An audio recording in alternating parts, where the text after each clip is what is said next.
بسم اللہ الرحمن الرحیم. In the name of Allah, the Beneficent, the Merciful. الحمدللہ وکفا وسلام علی عباده الذین اصطفى. اما بعد، عن مکحول رحمہ اللہ قال سمعت ابن عمر رضی اللہ تعالی عنہ یقول ان الرجل يستخير الله تبارك وتعالى فيختار له فيسخط على ربه عز وجل فلا يلبس أن ينظر في العاقبة فإذا هو خير له. یہ حضرت عبداللہ ابن عمر رضی اللہ عنہما کا ایک ارشاد ہے.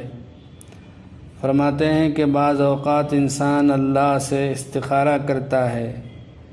کہ اللہ جس کام میں میرے لیے خیر ہو وہ کام کروا دے. اللہ تعالیٰ اس کے لیے وہ کام کر دیتے ہیں جو اس کے حق میں بہتر ہوتا ہے، لیکن ظاہری اعتبار سے وہ کام اس بندے کی سمجھ میں نہیں آتا، تو وہ بندہ اپنے پروردگار پر ناراض ہوتا ہے کہ میں نے اللہ سے تو یہ کہا تھا کہ میرے لیے اچھا کام تلاش کیجیے، لیکن جو کام ملا وہ تو مجھے اچھا نظر نہیں آ رہا ہے، اس میں تو میرے لیے تکلیف ہے، پریشانی ہے، مصیبت ہے. لیکن کچھ عرصے کے بعد جب انجام سامنے آتا ہے تب اس کو پتہ چلتا ہے کہ حقیقت میں اللہ نے میرے لیے جو فیصلہ کیا تھا وہی میرے حق میں بہتر تھا. اس وقت اس کو پتہ نہیں تھا، یہ سمجھ رہا تھا کہ میرے ساتھ زیادتی ہوئی ہے، ظلم ہوا ہے. اللہ تعالیٰ کے فیصلے کا صحیح ہونا بعض اوقات دنیا میں ظاہر ہو جاتا ہے، بعض اوقات آخرت میں ظاہر ہوتا ہے. تو محترم حضرات، اس روایت میں چند باتیں قابل ذکر ہیں، ہمیں انہیں سمجھنا چاہیے. پہلی بات یہ کہ جب کوئی بندہ اللہ سے استخارہ کرتا ہے تو اللہ تعالیٰ اس کے لیے خیر کا فیصلہ فرما دیتے ہیں. استخارہ کسے کہتے ہیں؟ اس بارے میں لوگوں کے درمیان طرح طرح کی غلط فہمیاں پائی جاتی ہیں. عام طور پر لوگ یہ سمجھتے ہیں کہ استخارہ کرنے کا کوئی خاص طریقہ ہے، کوئی خاص عمل ہے، اس کے بعد کوئی خواب نظر آتا ہے، اس خواب کے اندر ہدایت دی جاتی ہے کہ فلاں کام کرو، فلاں کام نہ کرو. بزرگوں خوب سمجھ لیں، حضور اکرم صلی اللہ علیہ وسلم سے استخارے کا جو مسنون طریقہ ثابت ہے اس میں اس قسم کی کوئی بات موجود نہیں ہے. استخارے کا مسنون طریقہ تو یہ ہے کہ آدمی 2 رکعت نفل نماز استخارے کی نیت سے پڑھے. نیت یہ کرے کہ میرے سامنے 2 راستے ہیں، ان میں سے جو راستہ میرے حق میں بہتر ہو اللہ اس کا فیصلہ فرما دیں. پھر 2 رکعت پڑھے اور نماز کے بعد استخارے کی وہ مسنون دعا پڑھے جو حضور اقدس صلی اللہ علیہ وسلم نے ہمیں تلقین فرمائی ہے. وہ بڑی عجیب دعا ہے، پیغمبر ہی یہ دعا مانگ سکتا ہے اور کسی کے بس کی بات نہیں. اگر انسان ایڑی چوٹی کا زور لگا لیتا تو بھی ایسی دعا کبھی نہ کر سکتا جو نبی کریم صلی اللہ علیہ وسلم نے تلقین فرمائی ہے. وہ دعا یہ ہے: اللہم انی استخیرک بعلمک واستقدرک بقدرتک واسألک من فضلک العظیم فإنک تقدر ولا اقدر وتعلم ولا اعلم وانت علام الغیوب. اللہم ان کنت تعلم ان هذا الامر خیر لی فی دینی ومعیشتی وعاقبت امری فیسره لی ثم بارک لی فیہ وان کنت تعلم ان هذا الامر شر لی فی دینی ومعیشتی وعاقبت امری فاصرفه عنی واصرفنی عنہ واقدر لی الخیر حیث کان ثم ارضنی بہ. 2 رکعت پڑھنے کے بعد اللہ سے یہ دعا کر لے تو بس استخارہ ہو گیا. بعض لوگ یہ سمجھتے ہیں کہ استخارہ ہمیشہ رات کو سوتے وقت ہی کرنا چاہیے یا عشاء کی نماز کے بعد ہی کرنا چاہیے. ایسا بھی کوئی ضروری نہیں ہے، بلکہ جب بھی موقع ملے اس وقت یہ استخارہ کر لیں. نہ رات کی کوئی قید، نہ دن کی کوئی قید، نہ سونے کی نہ کوئی جاگنے کی کوئی قید ہے.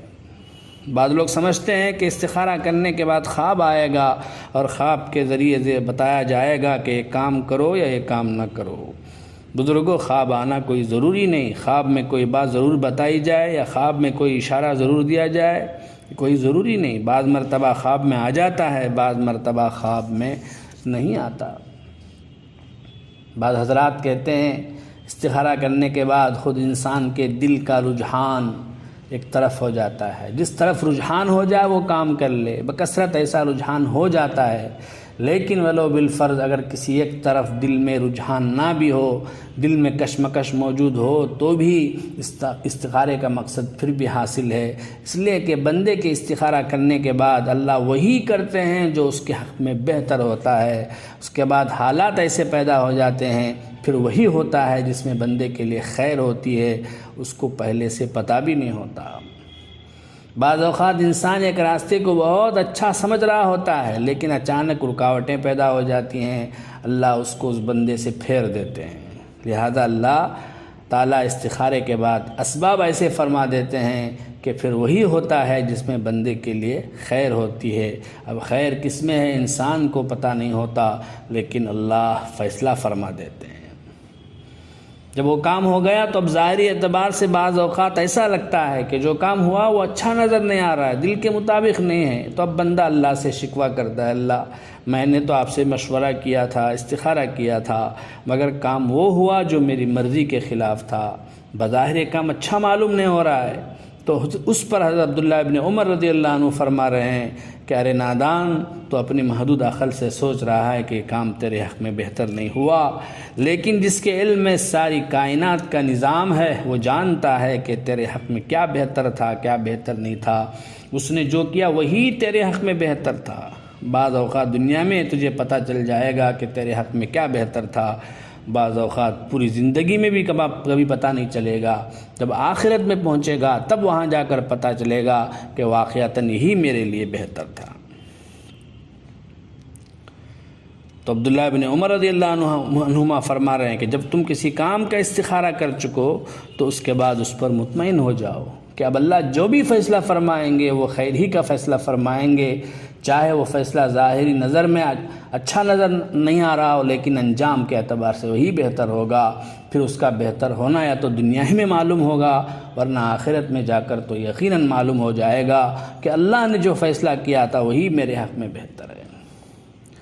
اور ایک حدیث میں حضور اکرم صلی اللہ علیہ وسلم نے ارشاد فرمایا، ما خاب من استخار ولا ندم من استشار، یعنی جو آدمی اپنے معاملات میں استخارہ کرتا ہو وہ کبھی ناکام نہیں ہوتا، اور جو شخص اپنے کاموں میں بڑوں سے مشورہ کرتا ہو وہ کبھی نادم اور پشیمان نہیں ہوتا کہ میں نے یہ کام کیوں کر لیا یا میں نے یہ کام کیوں نہیں کیا، اس لیے کہ جو کام کیا وہ مشورے کے بعد کیا، اگر نہیں کیا تو مشورے کے بعد نہیں کیا، اس وجہ سے وہ نادم نہیں ہوگا۔ اس حدیث میں جو فرمایا کہ استخارہ کرنے والا ناکام نہیں ہوگا، اس کا مطلب یہی ہے کہ انجام کار استخارہ کرنے والے کو ضرور کامیابی ہوگی، چاہے کسی موقع پر اس کے دل میں یہ خیال بھی آ جائے کہ جو کام ہوا اچھا نہیں ہوا، لیکن اس خیال کے آنے کے باوجود کامیابی اسی شخص کو ہوگی جو اللہ سے استخارہ کرتا ہے، اور جو شخص مشورہ کر کے کام کرتا ہے وہ پچھتاتا نہیں، اس لیے کہ بالفرض اگر وہ کام خراب بھی ہو جائے تو اس کے دل میں اس بات کی تسلی ہوگی کہ میں نے یہ کام اپنی خودرائے سے اپنے بل بوتے پر نہیں کیا بلکہ اپنے دوستوں سے اپنے بڑوں سے مشورے کے بعد کیا تھا۔ اب آگے اللہ کے حوالے ہے کہ وہ جیسے چاہے فیصلہ فرما دیں، اس لیے حدیث میں دو باتوں کا مشورہ دیا ہے کہ جب بھی کسی کام میں کشمکش ہو تو دو کام کر لیا کرو، ایک استخارہ اور دوسرا استشارہ یعنی مشورہ۔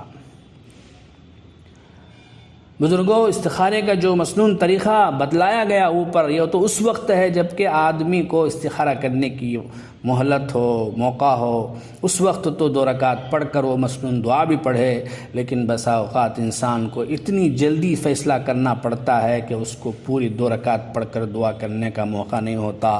اس لیے اچانک کوئی کام سامنے آ جائے فوراً اس کے کرنے نہ کرنے کا فیصلہ کرنا ہے، تو اس موقع کے لیے خود نبی کریم صلی اللہ علیہ وسلم نے یہ دعا تلقین فرمائی ہے، اللہم خر لی واختر لی، اے اللہ میرے لیے آپ پسند فرما دیجئے کہ مجھے کون سا راستہ اختیار کرنا چاہیے، بس یہ دعا پڑھ لیں۔ اس کے علاوہ اور ایک دعا نبی کریم صلی اللہ علیہ وسلم نے تلقین فرمائی، وہ یہ ہے، اللہم اہدنی وسددنی، اے اللہ میری صحیح ہدایت فرمائیے اور مجھے سیدھے راستے پر رکھیے۔ اسی طرح اور ایک مسنون دعا ہے، اللہم الہمنی رشدی، اے اللہ جو صحیح راستہ ہے وہ میرے دل پر القاء فرما دیجیے۔ تو ان دعاؤں میں سے جو دعا بھی یاد آ جائے اس وقت اسی وقت اس کو پڑھ لیں۔ اگر عربی میں دعا یاد نہ آئے تو اردو ہی میں دعا کر لیں کہ اللہ مجھے ایک کشمکش پیش آ گئی ہے، آپ مجھے صحیح راستہ دکھا دیجیے۔ اگر زبان سے نہ کہہ سکیں تو دل ہی دل میں اللہ سے کہہ دیں کہ اللہ یہ مشکل اور یہ پریشانی پیش آ گئی ہے، آپ صحیح راستہ دل میں ڈال دیں۔ جو راستہ آپ کی رضا کے مطابق ہو، جس میں میرے لیے خیر ہو، وہی راستہ میرے دل میں ڈال دیجیے۔ حضرت مولانا مفتی شفیع صاحب رحمۃ اللہ علیہ کے بارے میں حضرت مفتی تقی عثمانی صاحب دامت برکاتہم کہتے ہیں کہ جب بھی کوئی معاملہ پیش آتا آپ کے پاس اور اس میں آپ کو فیصلہ کرنا ہوتا تو تھوڑی دیر کے لیے آنکھ بند کر لیتے۔ دیکھنے والے کو معلوم نہیں ہوتا کہ آنکھ بند کر کے کیا کر رہے ہیں، لیکن حقیقت میں وہ آنکھ بند کر کے ذرا سی دیر میں اللہ سے رجوع کرتے، دل ہی دل میں اللہ سے دعا کرتے، اللہ میرے سامنے کشمکش کی بات پیش آ گئی ہے، میرے سمجھ میں نہیں آ رہا ہے کہ میں کیا فیصلہ کروں، اب آپ میرے دل میں وہ بات ڈال دیجیے جو آپ کے نزدیک بہتر ہو۔ حضرت ڈاکٹر عبداللہ صاحب رحمۃ اللہ علیہ فرماتے تھے، جو شخص ہر کام کرنے سے پہلے اللہ کی طرف رجوع کر لے تو اللہ تعالیٰ ضرور اس کی مدد فرماتے ہیں، اس لیے کہ تمہیں اس کا اندازہ نہیں کہ تم نے ایک لمحے کے اندر کیا کر لیا۔ ایک لمحے کے اندر تم نے اللہ سے رشتہ جوڑ لیا، اللہ کے ساتھ اپنا تعلق قائم کر لیا، اللہ سے خیر مانگ لیا اور اپنے لیے صحیح راستہ اختیار طلب کر لیا۔ اس کا نتیجہ یہ ہوا کہ ایک طرف صحیح راستہ بھی مل گیا، دوسری طرف اللہ سے تعلق بھی قائم ہو گیا، اس کا اجر بھی مل گیا، دعا کرنے کا ثواب بھی مل گیا، کیونکہ اللہ تعالیٰ اس بات کو بہت پسند فرماتے ہیں کہ بندہ ایسے موقعوں پر اللہ سے رجوع کرے اور اس پر خاص اجر و ثواب بھی عطا فرماتے ہیں۔ اس لیے انسان کو اللہ کی طرف رجوع کرنے کی عادت ڈالنی چاہیے۔ صبح سے لے کے شام تک نہ جانے کتنے واقعات ایسے پیش آتے ہیں جس میں آدمی کو کوئی فیصلہ کرنا پڑتا ہے کہ کام کروں یا نہ کروں، اس وقت فوراً ایک لمحے کے لیے اللہ کی طرف رجوع کر لینا چاہیے کہ اللہ میرے دل میں وہ بات ڈال دیجئے جو آپ کی رضا کے مطابق ہو۔ حکیم الامت حضرت مولانا اشرف علی صاحب تھانوی رحمۃ اللہ علیہ فرماتے تھے، کبھی بھی اس سے تخلف نہیں ہوتا کہ جب بھی کوئی شخص آ کر مجھ سے کہتا کہ حضرت ایک بات پوچھنی ہے تو میں اس وقت فوراً اللہ کی طرف رجوع کرتا ہوں کہ معلوم نہیں یہ کیا بات پوچھے گا، اے اللہ یہ شخص جو بھی سوال کرنے والا ہے اس کا صحیح جواب میرے دل میں ڈال دیجئے۔ کبھی بھی اس رجوع کرنے کو میں